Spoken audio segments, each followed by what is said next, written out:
Возведение детского сада в Новом Афоне началось 2 года назад. Участок оказался оползневым и доставил строителям немало хлопот. Теперь на этом месте построен просторный, отвечающий всем современным требованиям детсад.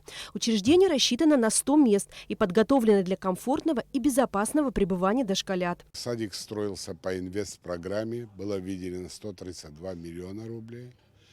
И мы уложились в 2 года. Отопление, вода здесь бесперебойно. Электроэнергия, вы видите, благодаря Черноморэнерго они протянули прекрасную линию. Появление нового большого детского сада имеет огромное значение для жителей Гудаутского района, так как посещать его будут дети как из Нового Афона, так и близлежащих сел. У нас есть старый садик, на сегодняшний день там около 80 детей.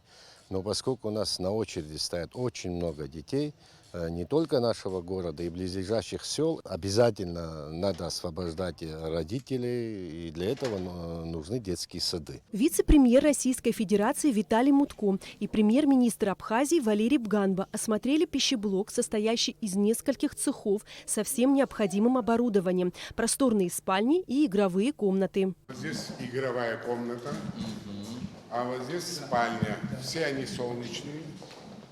Так сделано, что все солнечно, да? Да.